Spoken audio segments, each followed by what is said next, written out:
حب شيقي تجاني حرق قلبي في عمري دوما لشيق قباء حب شيقي تجاني حرق قلبي في عمري دوما لشيق قباء حب شيقي moom Mawlana Cheikh Ahmed Tidiane waxoon naa ci bii passé ci ne yaayam mu ngi tudd Aïchatu bintu Muhammad Sanusi baayam mu ngi tudd Muhammad bun Muxtaar yaayu Cheikh Tidiane boobu nag la baay di tagg ci woy bi naan li Aïcha al faxru is jaat bi seydina qutbul qutubi faridan fil maqaamaati mu ne ñeel na Aïchatu mooy yaayu Cheikh Tidiane mu ne puukarewu Aïcha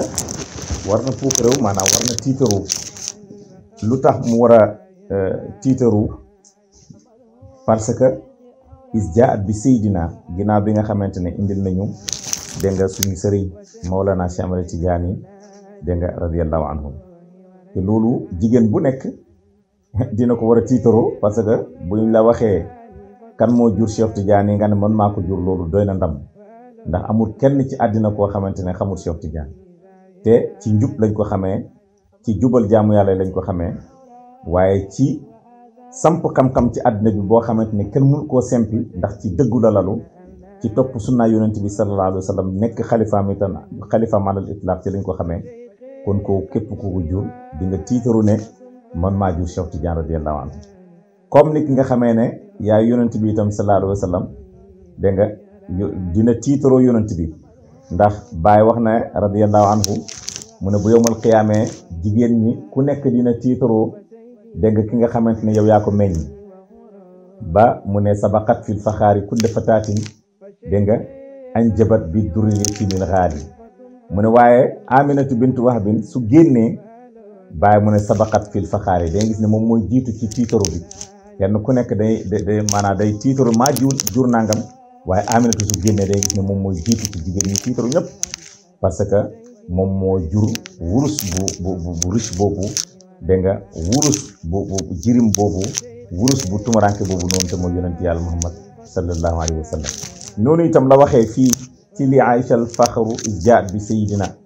Aïchatu itam noonu lay tiitaroo parce que waxtu woo xamante ne Aminatu bintu Wahbin wax na ne maa jur yonent yàlla sallallahu alayhi wa sallam yaayu Cheikh Tidiane itam dina taxaw ne man maa jur dégg nga Cheikh Ahmed Tidiane radiyallahu anhu dégg lu tax nag muy tiitaru Baay mu ne is jaat bi sayidina parce que moom moo ñu indil suñu sang bi dégg nga kon mooy kooku Baay mu ne xutbul xutub bi moom moo xutbu yi xutbu mooy njiit loolu rek lay firi waaye njiit yi nga xamante ne ñu kawe cër lañ ci yàlla ñu kawe cër lañ ci yàlla ku dem ba nekk xutbu yi comme nit nga xamee ne tey mun nañ wax ne président assemblée xutbu la dégg nga mun nañ wax tey comme ñu ngi ci période élection conseil constitutionnel dégg nga les 7 sages ki nga xam ne moo leen jiite kooku itam xutbu la waaye dangay gis ne ak général bi jiite mboolem forces armées kooku itam xutbu la premier ministre bi xutbu la waaye dangay gis ne mboolem ki jiite xutbu yooyu yëpp mooy président de la république kooku nag moo taxawee taxawaayu Mawlana Cheikh Ahmed Tidiane radiyallahu anhu moo tax ñu ne ko xutbul xutub bi mooy xutbu bi nga xam ne moo jiite mboolem xutbu yi amul benn xutbu buy def dara lu jot ne sañ-sañ bi ci ron Cheikh Tidiane nga ko mën a amee dégg nga loolu moo tax ca njëlbeenu bayit bi Baay mu ne qad faaza minha qutubun bil karamaati maanaam texe na ci may yi yàlla may Cheikh Tidiane radiyallahu anhu yaa ngi dégg ay xutbu dégg nga ci lan maanaam la texee ci loolu noonu ci karaama yi nga xamante ne yàlla may na ko Mawlana Cheikh Ahmed Tidiane radiyallahu anhu kan mooy Cheikh Tidiane moomu Baay mu ne faridan fil maqaamaati mu ne dëgg-dëgg Cheikh Tidiane fardu la kenn la dégg nga ci maqaama yi dégg nga faridan fil maqaamaati fardu mooy kenn koo xamante ne li ko yàlla yen moom rek moo ko mën a yenu moom rek itam moom moo ko yenu keneen ku dul moom yenuwoo ko kooku mooy fardu dégg nga waaye fardu la ci mboole maqaama yi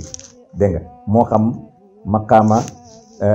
nubuwatu dégg nga moo xam maqaama wilayatu moo xam maqaama xutbaaniyatu boo ci dem rek da ngay fekk Cheikh Tidiane am ci cër yaa ngi dégg cër yu kawe dégg nga ak maqaama bi nga xam ne yàlla dénk na ko yàlla may na ko dégg nga moo tax bàyyi ne faridan fardu la moom Cheikh Tidiane kenn la dégg nga fil maqaamaati yaa ngi dégg ci maqaama yi loolu nag yàlla may ko loolu kon dina jar Aïchatu tiitaro dégg nga lu tax Aïchatu di tiitaro parce que doom joo xamante ne moom kenn la ci mboole maqaamaam yi doy na itam ci waxoon naa ci njëlbéen ne Cheikh Tidiane radiyallahu anhu bi mu amee 7 ans la mokkal alquran à l'âge de 7 ans ci la nit ñi di duggee daara waaye da nga gis ne Cheikh Tidiane moom à l'âge de 7 ans ci la mokkale alquran dégg nga gis ne mboolem li ñuy wax ci lugatul arabiya Cheikh Tidiane jàngal ko fenn dégg nga moom dafa xëy rek yàlla xamal ko lu bëri ci loolu noonu lu mel ni ki mantiq ak yu demee noonu Cheikh Tidiane jàngal ko ci kenn boo demee ci rawdu muhibbil fani bu Seydi Mouhamadul Mushiri da ngay fekk mu ko fay wax dégg nga Cheikh Tidiane jàng ko ci kenn te loolu ay xam-xam la mooy xam-xamu littérature da ngay fekk ne dañ koy jàng mais moom dafa xëy rek mokkal ko dégg nga loolu lu jara bàyyi xel la kon Cheikh Tidiane ku yàlla may ay kéemtaan la ku yàlla may cër la ku yàlla may wilaaya la boo xamante ne àdduna bi yëpp ñoom ñoo ko seedeel mboolem ku bokk ak moom jamono seedeel nga ko wilaaya nangul nga ko xam-xamam yaa ngi dégg ci xam-xamu zahir nag ak xam-xamu baatin waaye nangul nga ko itam ku topp sunnaa yonent bi sallallahu alayhi wa sallam dégg nga Baye am na feneen fu mu ko wëyee mu ne bokkoon na ci kéemtaanu Cheikh Tidiane ku toppoon sunnaa yonent bi sallallahu alayhi wa sallam moom Cheikh Tidiane radiyallahu anhu moo tax mu ne minhu an kaana taabian nahja haadin laysa anhu yaxiib wa huwa sara'u mu ne bokkoon na ci karaama Cheikh Tidiane ku toppoon sunnaa yonent bi la sallallahu alayhi wa sallam yaa ngi dégg mu ne musut ko fàddu benn yoon musut ko fàddu xataa yonent bi sallallahu alayhi wa sallam dégg nga musut ko fàddu benn yoon sunnaa yonent bi ak léppay sunnaa yonent bi sallallahu alayhi wa sallam dara musut ko ci fàddu baa mu ne loolu nag dolleeku la loolu dëgg-dëgg yëkkatiku la mu mel ni dafa wax maqaama Cheikh Tidiane waaye balaa maqaama Cheikh Tidiane nga gis ne teel na mokkal alquran nga gis ne moom moo la na Cheikh Tidiane bi mokkal alquran dugg na ci jàng shariat islamiya jàng na laxdari jàng na ibnu ashir jàng na misbaahu saalik jàng na risala comme ni nga ko xamee dégg nga ba dawla thani dégg nga continuer yaa ngi dégg di jàngaat ba ci ilmul hadith dégg nga xam ne mu ngi ko jàng ca Faas moo yoonam bu njëkk Faas dégg nga ak ilmu tajwidul quran yooyu yëpp jàng na ko wax nañ ne loolu mu ngi ko jàng ci jabalu zaytun dégg nga yooyu yëpp nga gis ne jàng na ko waaye li gën a gàtt mooy bi mu demee ba am 21 ans parce que à l'âge de 15 ans ci lañ ko takkal soxna mu nekk lu jafe jeune bu toll ci fukki at ak juróom ñu takkal la soxna loolu yombut Cheikh Tidiane ci fukki at ak juróomam lañ ko takkal soxna juróom benn at moo ci topp nga gis ne waajuram dégg nga yaayam ak papaam ñu génnandoo àddina ci benn feebar boo xam ne amoon nañ ko muy peste muy taawun dégg nga ci lañ leen denc foofu nag nga gis ne Mawlana Cheikh Tidiane yi wéet yaa ngi dégg waaye am luñ tuddee jës bu rabbaani dégg nga fees ci dënnam bi foofu nag la commencé jóg ngir xëñtu yoonu sufiyanke yi xëñtu wali yàlla yi yaa ngi dégg radiyallahu anhu su ko defee beneen ci yoon incha allah wala beneen bis dinañ continuer waat Cheikh Tidiane yi ci wër gi mu doon wër wali yàlla yi waaye ci makkaama yi nga xamante ne itam moom la ko yàlla dénk asalaamaaleykum wa rahmatullahi wa barakatuh fa cheikhi qad mumiwaani fa tunfa min waraani wa alo min waqaraani wa qawli zawirani فمدهو شيخ أولادي وآذابي وإعدادي وسيفي بين أولادي